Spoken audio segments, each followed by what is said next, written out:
आतताई बधारणा, आतमताई क्यों ना ब्राह्मण हो, कोई भी क्यों ना हो, उसे छोड़ना भी नहीं है, तुरंत उसको फल दे देना है वहीं पर। अब बताइए, अर्जुन परेशान हो गए, हे भगवान, एक तरफ तो कन्हैया कह रहे हैं ब्राह्मण की हत्या भी नहीं करनी, और एक तरफ ये भी प्रभु कह रहे हैं कि महाराज पापी को छोड़ना भी नहीं है।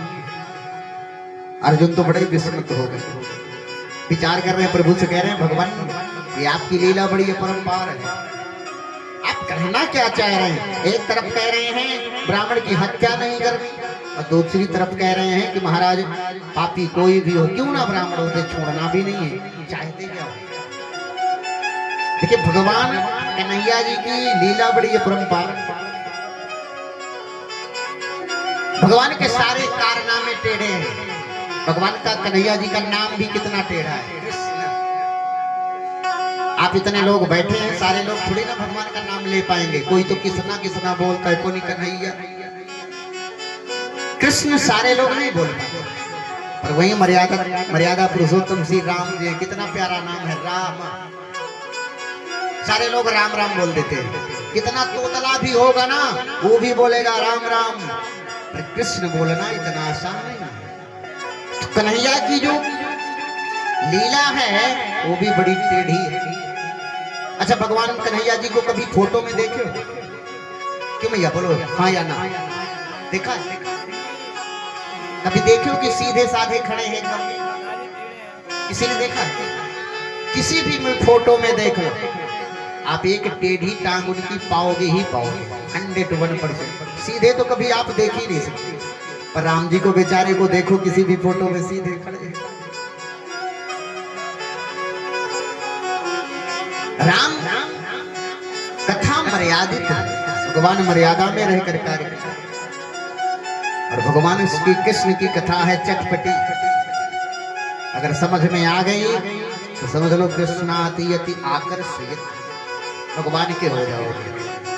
अगर भगवान से मन लग गया तो देख लेना 7 दिन बाद जब यहाँ से प्रभु जाएंगे ना तो 4 दिन नींद नहीं आएगी। हे भगवान अच्छा खासा टाइम कटा 7 दिन,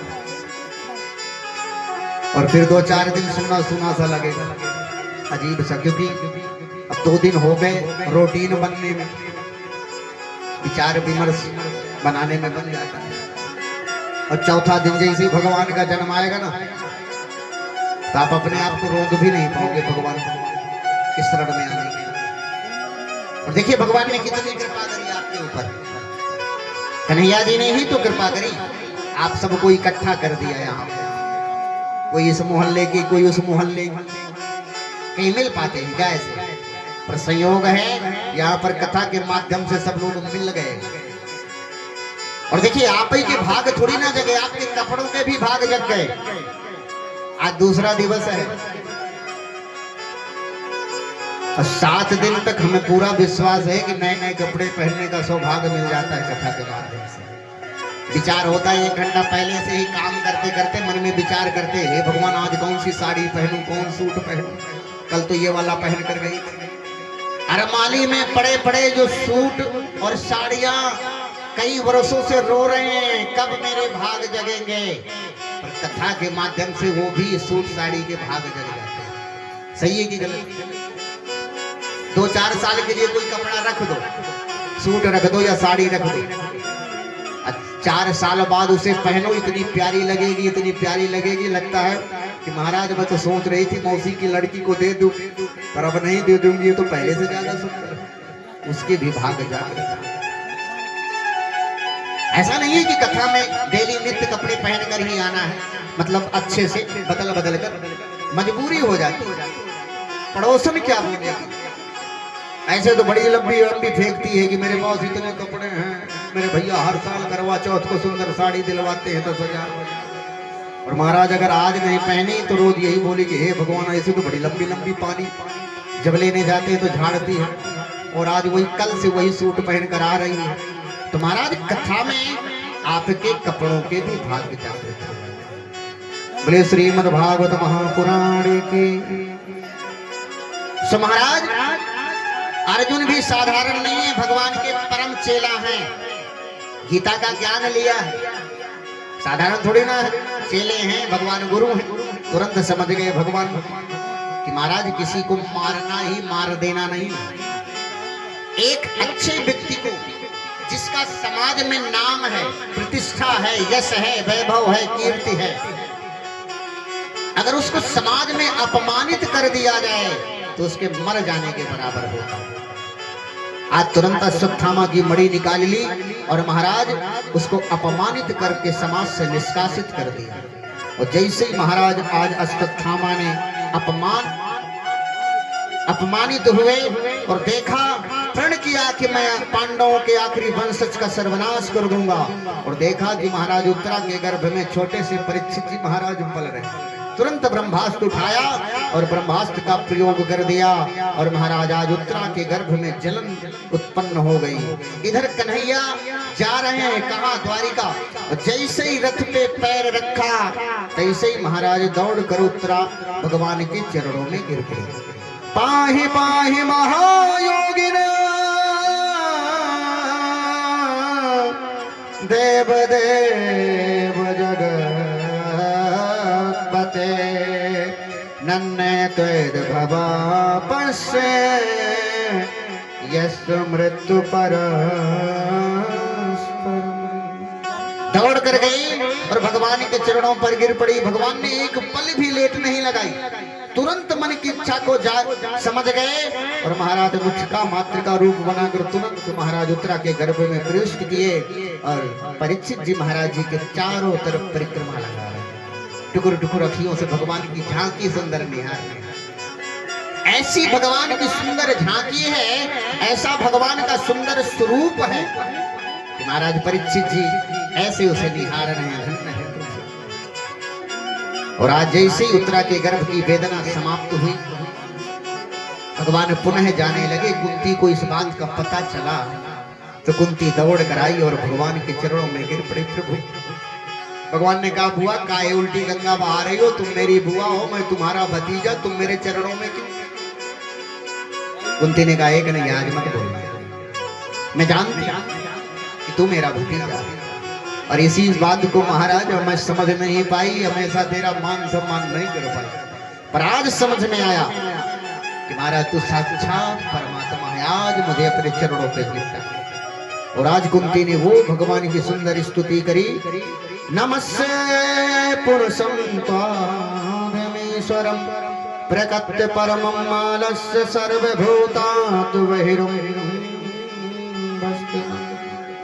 और आज भगवान की जैसी प्रार्थना कुंती ने किया, भगवान प्रसन्न हो गए, आंखों से आंसू बहने लगे, हृदय से लगा लिया। बुआ मांगो, क्या चाहिए, क्या चाहिए, क्या मन में तुम्हारी इच्छा है? कुंती ने हाथ जोड़ लिया, प्रभु यदि वास्तव में आप देना चाहते हैं, मैं कितने उपकार आपके जीवन में अपने गिनाऊं। महाराज आपके उपकारों का गिनती ही नहीं मेरे पास। आपने सारे जीवन पर मेरे उपकार ही उपकार किया, मेरे बच्चों के ऊपर उपकार, मेरे ऊपर उपकार, कितने उपकार गिनाओ। और आज अगर वास्तव में तुम देना चाहते हो तो महाराज एक चीज दे दो बस। भगवान ने कहा, बुआ मांगो तो, संसार की जो भी संपत्ति आप चाहोगी उस संपत्ति को मैं आपको देने के लिए तैयार हूं, एक बार मांग कर तो देखो। और कुंती ने जो मांगा पता नहीं क्या। हे प्रभु, अगर वास्तव में आपको देना है तो मेरे जीवन में दुख ही दुख भर दो बस। जब तक मैं जीवित रहूं तब तक मेरे जीवन में मात्र दुख ही दुख नजर आए, सुख की कल्पना ही ना करूं कभी। क्योंकि दुख में सुमिरन सब करे, आज सुख में करे न कोई, जो सुख में सुमिरन करे तो दुख काहे को हो। अच्छा, ज्यादातर भगवान की याद कब आती है? क्यों भैया, कब आती है? मस्त रहो तो कभी याद नहीं आती, और जैसे ही थोड़ा सा दुख आया जीवन में तो भगवान की याद आ जाती। सबको आती है।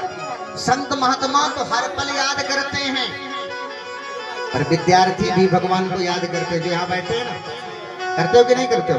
पर कब? जब परीक्षा आ जाती है नजदीक तक सारा हनुमान चालीसा पढ़ के जाते हैं, हे प्रभु इस बार का पेपर अच्छा हो जाए, रिजल्ट आना हो तो हनुमान जी के मंदिर पहुंच जाएंगे भोले बाबा के, हे बाबा चूरमा चढ़ाओगे अगर अच्छे नंबर आ गए। ऐसा नहीं है, सब स्वार्थ से समझते हैं। और भगवान की याद चोर को भी आती है, ऐसा नहीं कि चोर भगवान को नहीं मानता, पर कब आती है? जब चोरी करते हुए पकड़ा जाए तब, हे भगवान इस बार बचा ले, कसम से आज से चोरी करना बंद। अधिकारियों को भी आती है बड़े बड़े, पर कब? जब रिश्वत लेते पकड़े जाते हैं तब। किसान को भी आती है, कब? जब फसल नष्ट हो जाती है। राजनेताओं को भी भगवान की याद आती है, पर कब? जब चुनाव आ जाता है तब। चुनाव आया नहीं कि मंदिर मंदिर घूमना चालू हो गए, भोलेनाथ इस बार पार करो बेड़ा, मैया इस बार बेड़ा पार करो। तो महाराज आज बुआ ने मात्र दुख मांगा, क्योंकि जब दुख आता है तभी भगवान की याद आती है। अन्यथा अगर दुख नहीं है जीवन में तो काहे के भगवान। जब दुख आया तो तुरंत मंदिर लेकर पहुंच जाएंगे भोलेनाथ के, एक लोटा जल लेकर, बाबा बचा ले अब तू ही है मेरा पालन करता पालन। तो आज मैया कहती हैं कि महाराज जब तक मैं जीवित रहूं तो दुख ही दुख मेरे जीवन में रहे। भगवान ने कहा बुआ हम कभी जाएंगे ही नहीं, यहीं पे रह जाएंगे। और भगवान रुक गए। हेलो सौनक जी कहते महाराज परीक्षित जी का क्या हुआ? सूत जी कहते महाराज परीक्षित जी का दिव्य जन्म हुआ, पांडव बड़े प्रसन्न हुए, खूब दान दक्षिणा ब्राह्मणों को दिया, बुलाकर ब्राह्मणों को खूब दान दिया। और महाराज शनै शनै परीक्षित जी बड़े हुए, इरावती नाम से कन्या से उनका ब्याह हुआ, 4 पुत्र आदि जन्मेजय आदि हुए।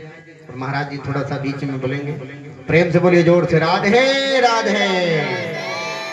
बोलो साचे दरबार की जय। प्रेम से बोलो, सब मिल बोलो, राधे बोलो, आते बोलो, राधे राधे, सब मिल बोलो, राधे राधे। और ये भागवत आप सबकी है, समस्त ग्राम वासियों की है, 36 विराजियों की, बहनों बेटियों सब आपकी है ना भागवत? आप लोग सबकी है ना? अगर आप लोग हाथ उठाइए।